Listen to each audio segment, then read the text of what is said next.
The Checkpoint is presented by GM Pharma, the first international multinational pharmaceutical company in Georgia. GM Pharma, to serve those who need it most.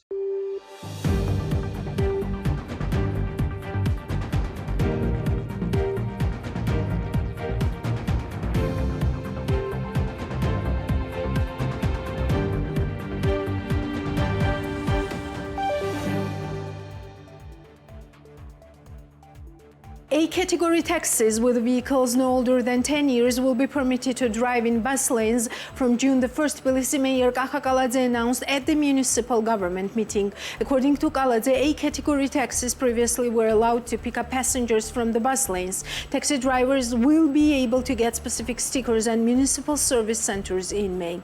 These stickers will indicate that a taxi is authorized to drive in a bus lane, he said. In January-March 2023, gambling revenues to the state budget increased by 10.6 million lari in the form of fees than in the same period of 2022. In 3 months of 2023, the gambling business contributed 34.238 million lari to the treasury against 23.607 million lari in the same period of 2022. In line, the budget received 16.2 million from taxation of slot machines, 13.3 million casino tables, the rest from other types of gambling.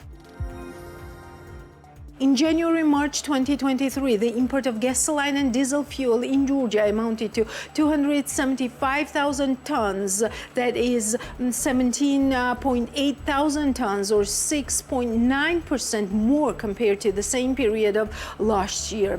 The Union of Oil Product Importers reports in January-March the largest volume of gasoline and diesel was imported from Russia, 84.4% of all imports, followed by Romania, Belarus, Turkmenistan, Ukraine, and Bulgaria. This is The Checkpoints. I'm Elena Kvanchilashvili, author and the host of the show, and the Checkpoints team is ready to sum up business and economics week for you. In the first quarter of 2023, the residential property price index, RPPI, in Georgia increased by 0.9% compared to the previous quarter, while the annual increase amounted to 10.7%. Compared to the 2020 average, the index change amounted to 25.1%. The RPPI covers the market of new residential property in Tbilisi, both flats and detached houses segments. It measures the price evolution for residential properties. The index covers only the market of new dwellings for both multi-dwelling buildings, flats, and detached houses in Tbilisi. Property price indexes are used by central banks and other policy-making institutions, as well as by analysts, researchers, and other users within and outside the country. RPPI is used for the following purposes: to assess the development and risks of the real estate market, to understand and evaluate the links between residential real estate markets and financial soundness. In the first quarter of 2023, a price increase compared to the previous quarter was registered in the flat segment, 2.4%. In the same period, the prices decreased for detached houses, that was minus 3.5%. Compared to the first quarter of 2022, the prices increased in both segments, for flats by 9.3% and for detached houses by 11.6%. Galt and Taggart expects moderate real estate price growth as input cost growth eased, and currently there is no evidence that migrants switch to buying apartments. In 2023, Georgia's leading investment bank expects real estate price growth at 5% year-on-year in lari and at 8% in USD terms. After extraordinary growth in 2022, they anticipate stabilization in the rent market, close to zero growth of rents in both lari and dollar terms in 2023, and 100% recovery in tourist trips compared to 2019, with tourism revenues to grow 15% year-on-year to US dollars 4 billion USD. What are some of the challenges and opportunities facing foreign investors in Georgia? ICC Georgia Chairman Fadi Asli sat down with the Checkpoints. Fadi Asli was recently appointed by the Executive Board of the International Chamber of Commerce in Paris as Chairman of the Regional Consultative Group. Fadi, thank you for being with us and taking our questions. The other day I had this exclusive interview with Arun Venkataraman. He was in Georgia. He represents US Department of State. He's the chief of foreign trade. And he said this phrase that if Georgia has a free and independent court system and justice system, you will see American businesses coming to Georgia. Is it true? Is there this kind of direct link with free and fair? The judiciary in a country is one of the main factors in which foreign investors look whenever they want to invest in a country. There are other factors like internal political stability, outside political stability, regional political stability, corruption, but rule of law is one of the major issues that foreign investors look at. So of course, if Georgia has a functional judiciary, an independent judiciary, this will boost foreign investment in the country. But the question is not only whether we have a good judiciary or not, the question is whether the government wants foreign investors or not. What we have seen over the past 10 years is that the government don't want foreign investors here. The only foreign investors who are welcome here are the ones who do business with people related to the government. Besides that, independent foreign investors had a lot of problems and trouble here that were triggered by the government on purpose. Look at the hydropowers, for example. Look what happened with Philip Morris and BAT a few years back. And I can tell you stories every day about foreign investors having very big problems because the government is not foreign investor friendly, except when they talk. But when it comes to working on the ground, the government, they don't want foreign investors. What are the main problems that foreign investors face in Georgia? Now the main problem, there are two main problems. One of them is chauvinism. This means that the Georgian government doesn't like foreigners to do business here, but this reflects the opinion of a considerable part of the society also. So the government is trying to pat those people so they keep voting for them. So this is one. The other one is corruption. I mean, corruption has become intolerable in the country. If you take dealing with the municipality, I mean, there is a menu with the prices. It's not printed, but everyone knows because, you know, people talk to me. For example, if you want to remove a tree, there is a, let's say, 3,000 lari per tree. If you want to add one floor, you have to pay $20,000, $30,000 in cash. If you want to get the GRG that you want, it's $200,000 in cash. So there is a menu with the prices unannounced. Then, for example, there is one investor, foreign investor, who has a huge plot of land. I will not, it's in Tbilisi, I will not give the name because maybe he doesn't want me to give his name. But he sold several plots of this land to Georgians, some of them Georgian parliamentarians from the Georgian Dream. They built buildings in the land. He went himself and asked for a GRG like their GRG in the land that belongs to him. They refused to give him, okay? There is another foreign, Georgian and foreign investor together. They have a business center. A business center in Tbilisi, I will not say where. They got all the permits, everything. They built the business center, and since 3 years, the municipality is refusing to give them access to their parking, underground parking. So since 3 years, the building is finished. No one is renting, no one is buying because there is no access. Okay. And they're doing it on purpose because they want to buy the property at a discounted price. And the day they buy the property at discounted price, people relative to the government, next day there is access to the parking. Same thing happened, if you remember, with this Israeli company that sold the mall to Ivanishvili on Rustavelli, okay, this Galleria, before it became Galleria. They were not giving them access to the parking. They sold with at $20 million less than the cost.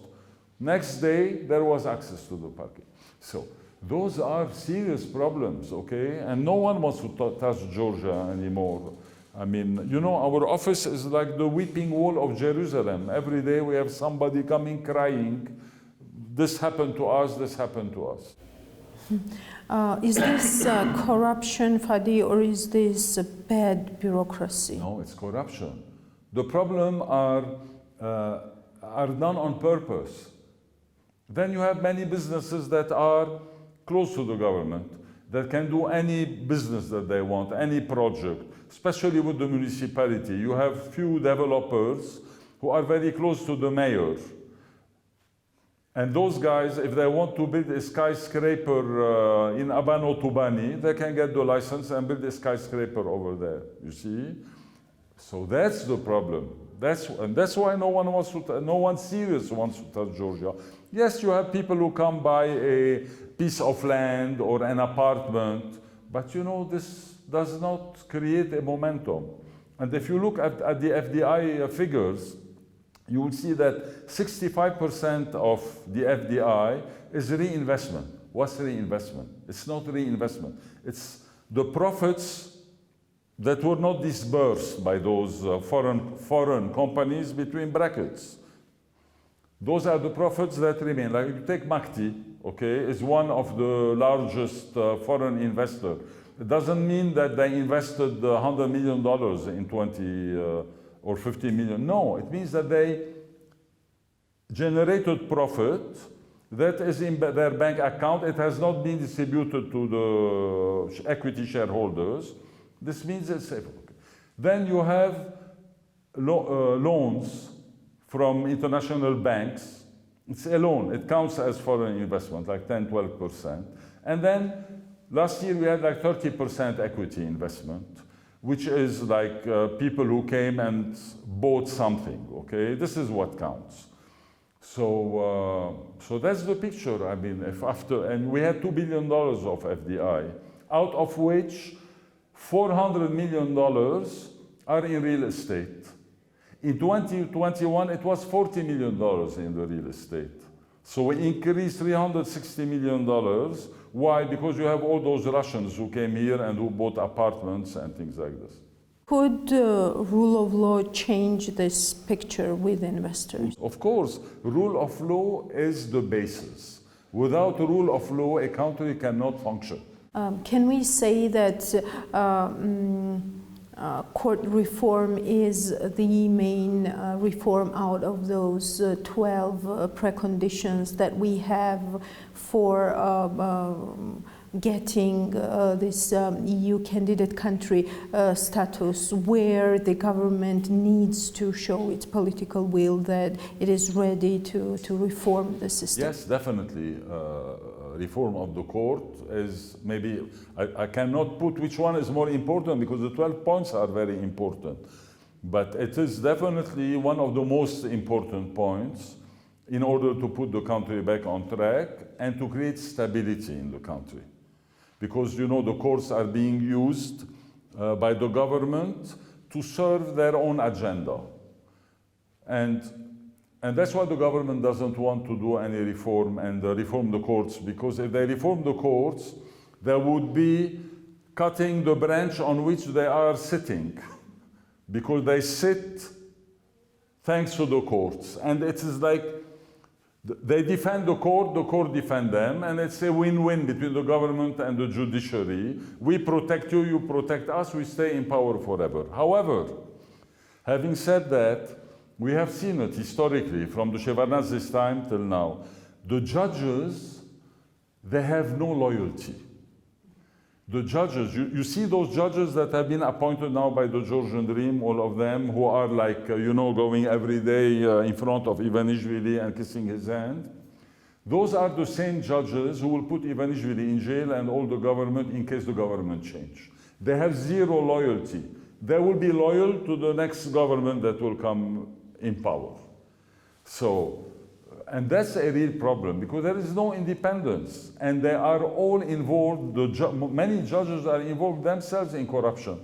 This means that they have assets that they cannot justify, okay? And those assets, they got them in a questionable way.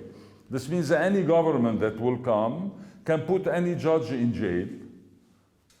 And that's why they get the loyalty before even they get in power, because those judges are scared. The government says that give proof, and they are telling the U.S. State Department, Antony Blinken, that sanctioning these judges won't count unless you present the proof. Look, the proof is in the pudding, as they say. The proof is in the awards, in the decisions of the judges.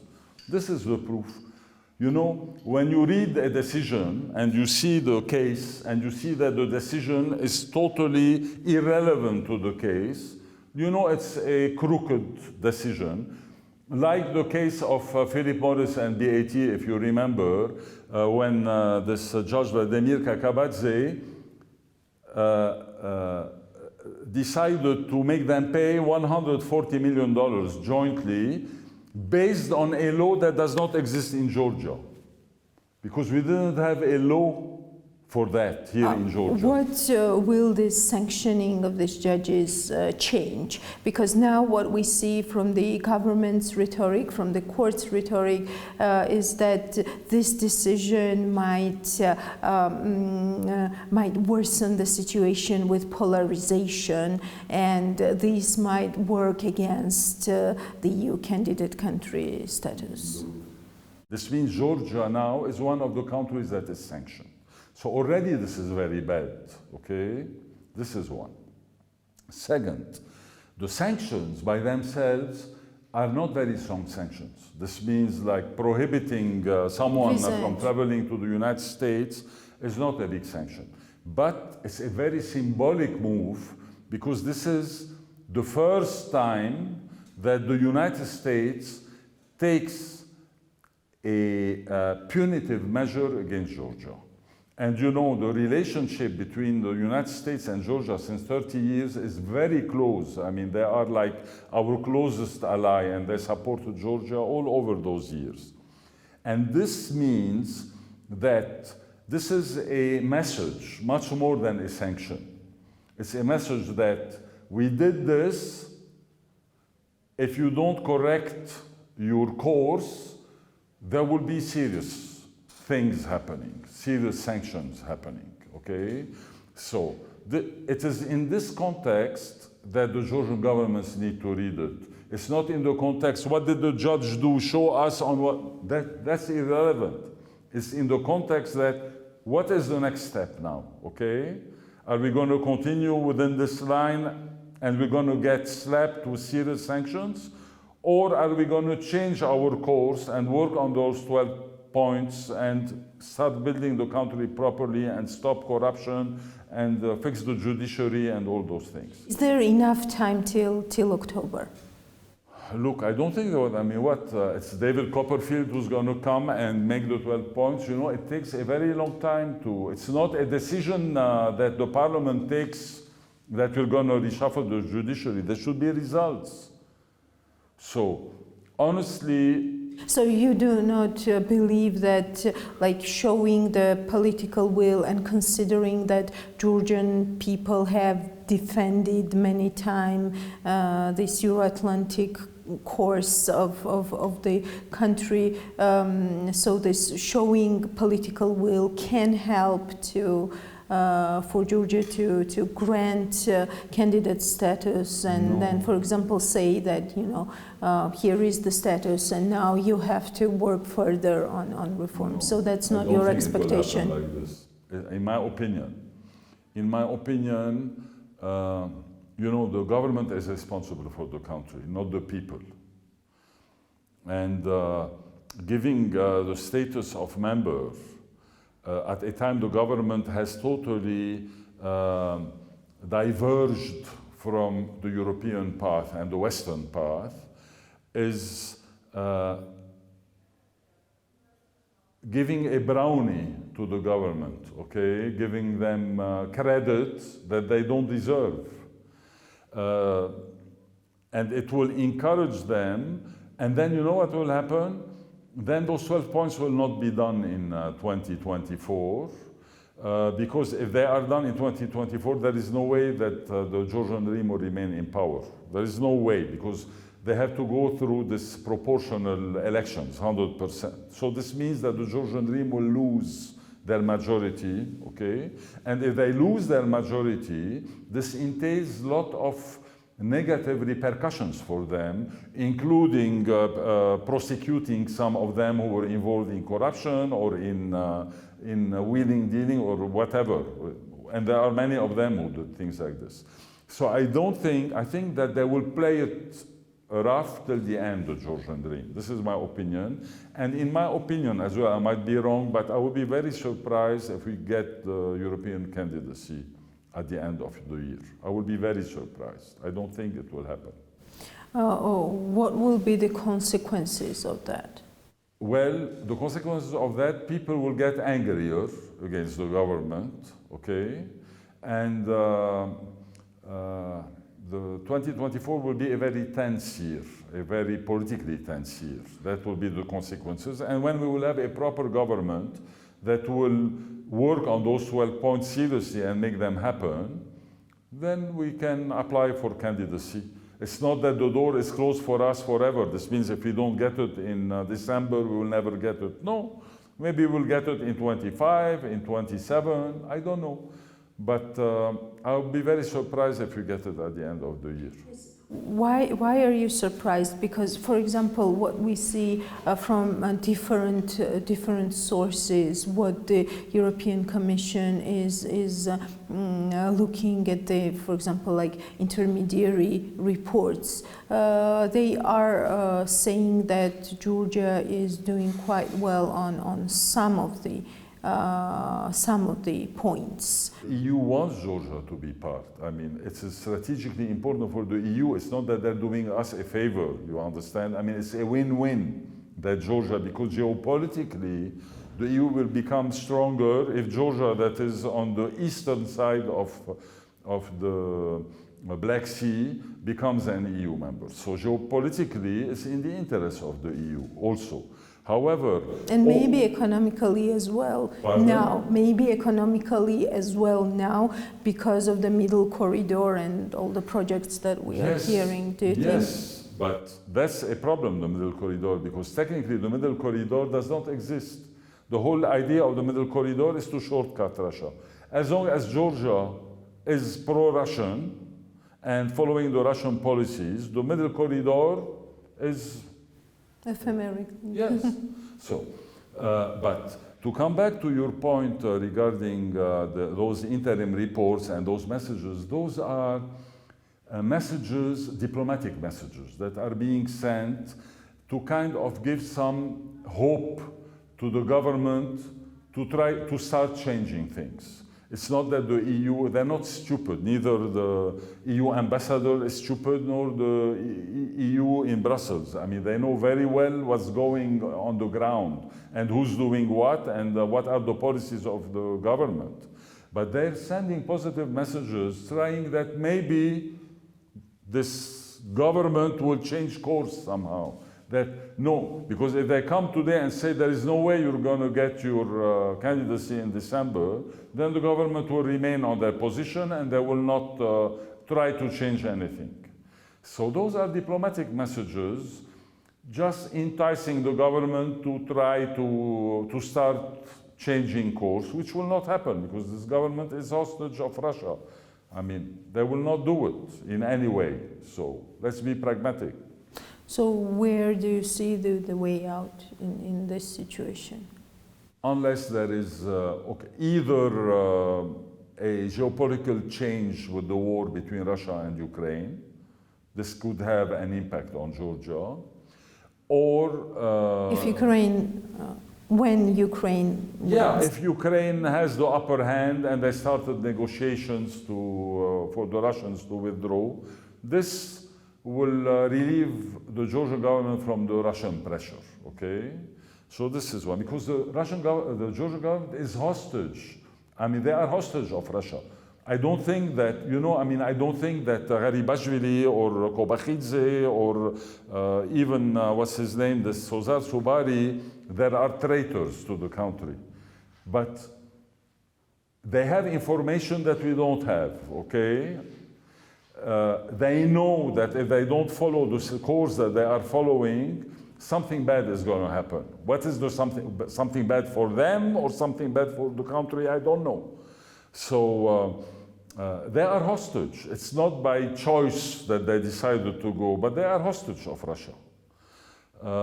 And that's why, I mean, in 2024, if nothing changes geopolitically between Ukraine and Russia, then we will see what will happen with the elections.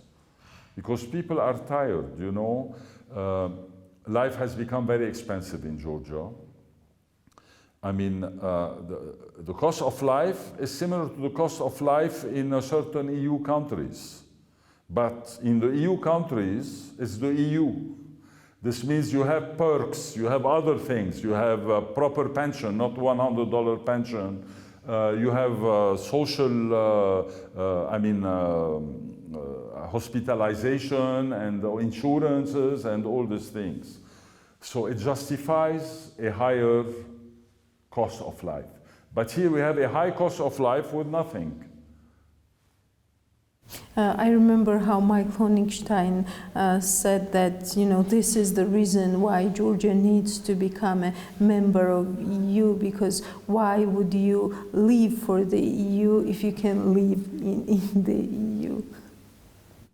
Yes, but I'll tell you, I mean, also if you analyze the people who are supporting the EU, I never done a research, but my common sense tells me, if you have 80% of the people who support the EU, out of the 80%, you have maybe 10% or 15% who support because they want a rule of law and they want a democracy. And the remaining 90% or 80% of them want the EU so they can go to the EU and work. Okay, so that they have a bigger, so they can make more money. So also we have to understand why the people want to go to the EU. Not because they believe in the EU as such, but because it's a financial opportunity for them, you see? Yes, does that help the process?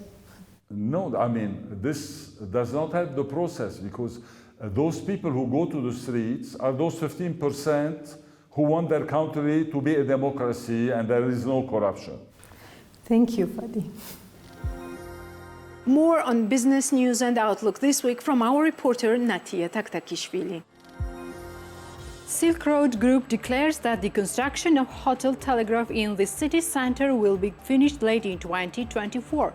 Currently, construction of a 5-star hotel is actively underway. This space will feature restaurants and high-class guest rooms. Despite that, this project will be quite modern. The authenticity will be definitely preserved. The investment of Telegraph at the moment amounts to 60 million euro. The main idea of the group is to keep the history while bringing new life to old buildings, said Nana Oniani, financial director of Silk Road Group. She also talked about the ongoing Project Botanico, which is being built on Tane Country, noting that the construction of the residential complex will be completed in May 2023. The Spanish furniture and decor brand Interiorissimo, which appeared on the Georgian market almost a year and a half ago, has opened a new second branch in Tbilisi. The founders of the brand, Nincho Gibladze, Elena Guntzadze, Tamar Bakhtadze and Sofo Kalandarishvili, spoke about this with TV program Business Morning. As Nincho Gibladze explains, the need to open a new branch arose due to the location of the first branch in order to offer a more accessible space to the customers. Since the very first day of the brand's opening, our customers have been asking for another branch where it would be easier to reach on foot. I will add that it has never been a problem for our customers to come to Parnavas Mepes Street to buy big furniture. Accessories, decorations and lightnings will be represented in the second store at Chavchavadze Avenue, Nincho Gibladze says. Customers can purchase Interiorissimo products at the branches as well as from the website interiorissimo.g. Hypermarket chain Goodwill opened the first Georgian supermarket in Armenia under the franchise. Goodwill supermarket, equipped with modern standards, is located at the entrance of Yerevan in the new shopping center, Multi-Magic Mall. Goodwill facility in Yerevan is represented by a wide selection of gastronomic products, traditional Georgian culinary dishes, as well as bread and cookies. As for the design of the supermarket, the main focus is on Georgian elements. The interior is decorated with Tbilisi views.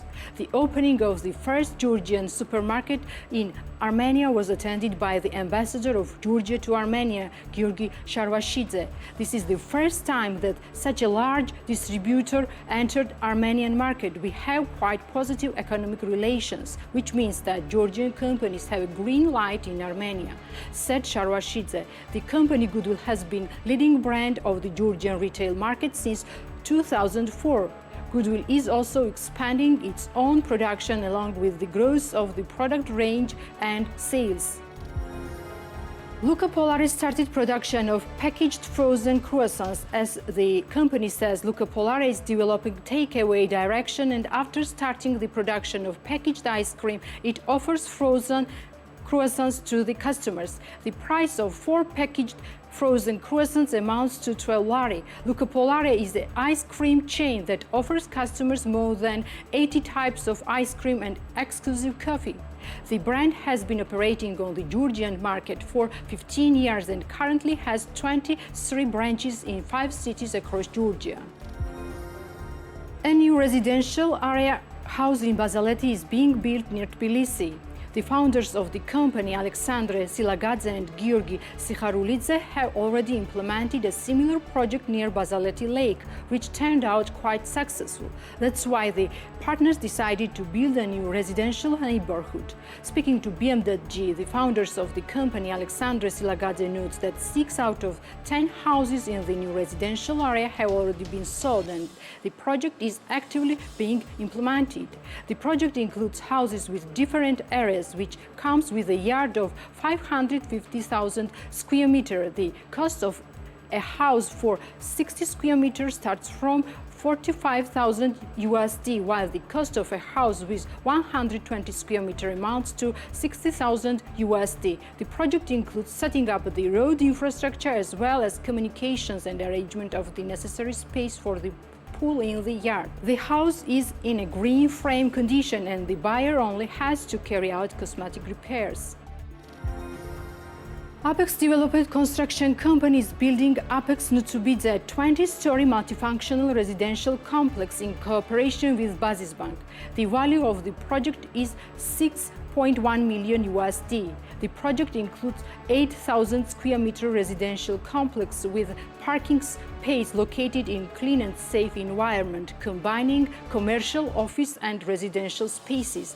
Apex Nutsubidze will be completed in 2025, and those wishing to purchase an apartment can take advantage of the simplified mortgage loan of Bazisbank. The application can be completed online. We are glad that in partnership with Bazisbank we are building a multifunctional complex known for high reliability, and we offer our residents a safe living environment built with the top quality materials, said Giorgi Bakradze, director of Apex Development.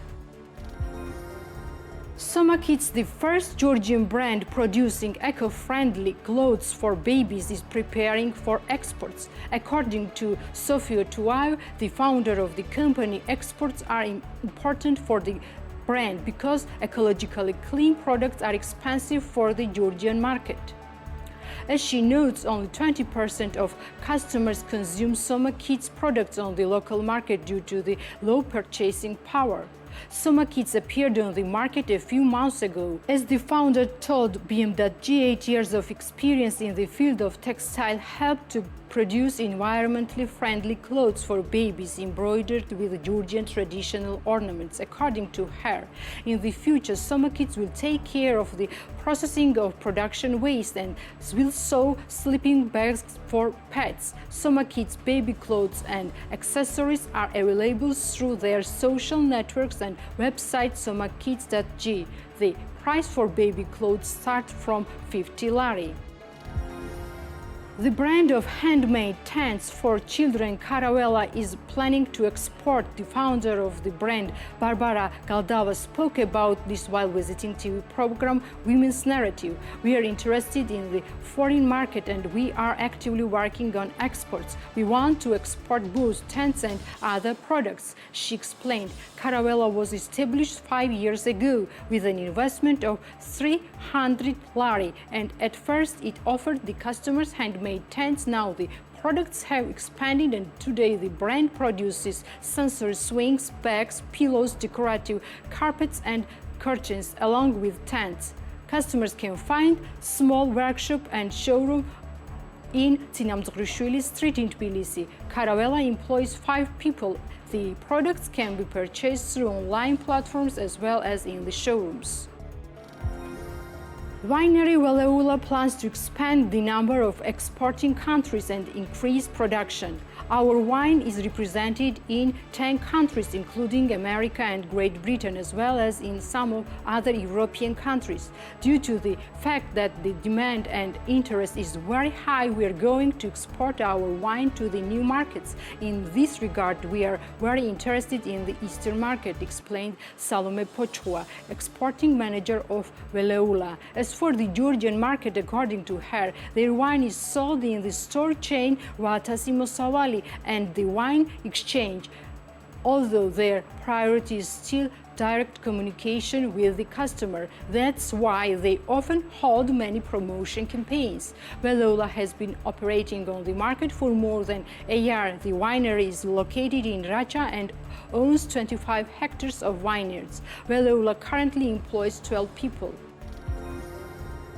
Geostat has published statistical data showing the migration of 2022. According to the document, 101,000 citizens emigrated from Georgia last year, which was 21,000 more than in 2021. Despite the increase in emigration, Georgia had a positive migration balance last year, which was due to the record number of immigrants. The total number of immigrants in 2022 was 125,000 and the number of immigrants was 180,000. How did the economy do this week? Here is what the Checkpoints has to offer.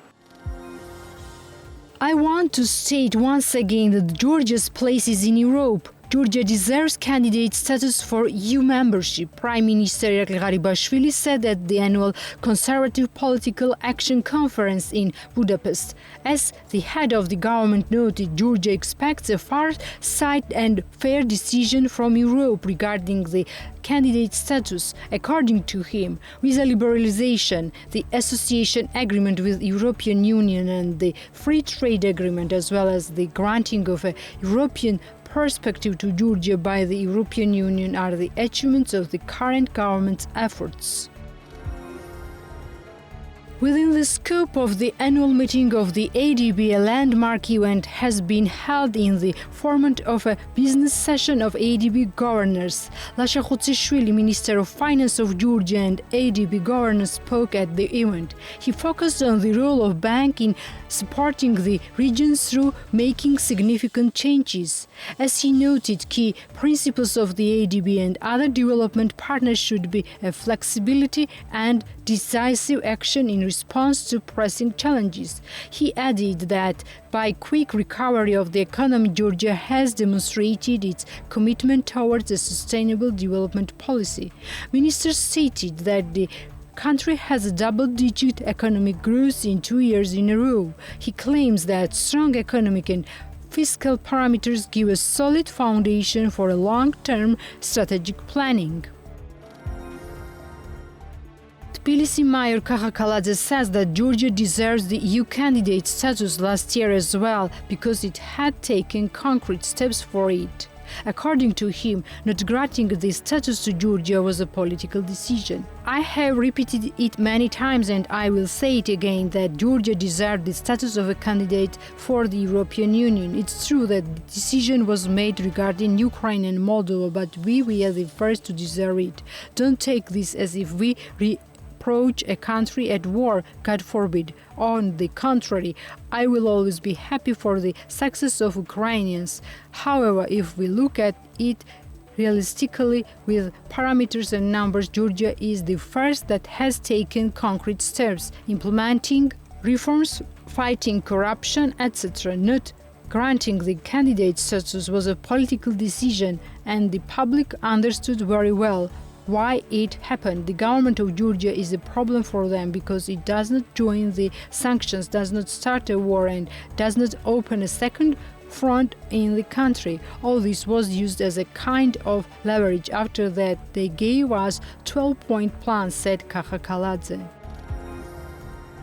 Republic of Korea officially handed over the status to Georgia at the business session of ADB governors to host the annual meeting of the bank in 2024. The landmark event will take place in Tbilisi on May 2-5, 2024. Also, Lasha Khotsishvili, Minister of Finance of Georgia and ADB governor, will chair the ADB Governors Board for a year from today.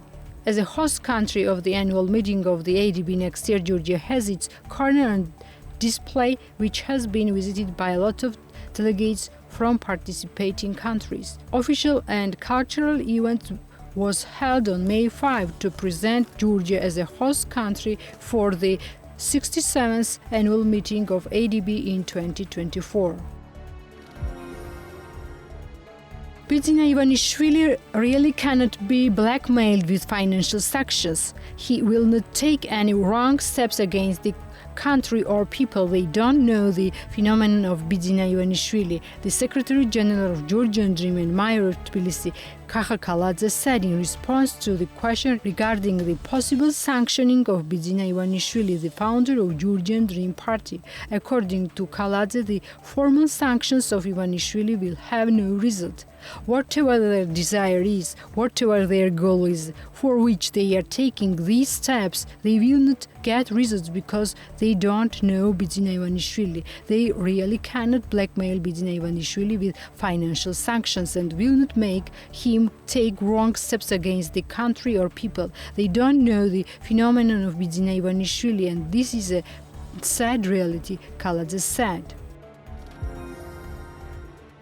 National Competition Agency studies prices of medicines for oncologic disease offered by 4 pharmaceutical companies based on the data provided by the Health Ministry, said the agency chair Irakli Lekwinadze. According to Lekwinadze, the competition agency communicates with the companies to probe into the alleged Carter Agreement related to offering equal prices within the framework of the state program. We should wait for the research results that are expected to be known in 6 months to confirm or reject the suspicious, he said.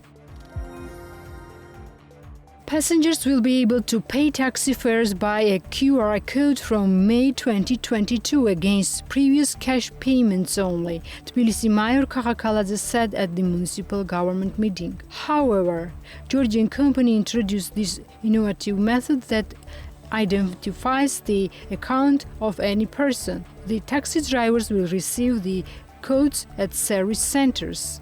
A customer will scan the QR code with a mobile phone and easily pay the fare. The taxi driver will instantly receive the money transferred to his bank account, Kakakaladze said. Every 6th Georgian is likely to emigrate. finds a new study by the National Democratic Institute. According to the research, the desire to leave the country is relatively high among young citizens and men. The study notes that almost every 6 citizens has a family member living abroad who sends them money regularly. The survey was conducted between March 17 and 23 through telephone interviews with a nationwide representative samples of Georgia's adult population, excluding occupied territories. The March poll included 1,032 completed interviews. The average margin of error is 2%. And that's all for today. Till next Sunday. And before that, follow us on BM.G.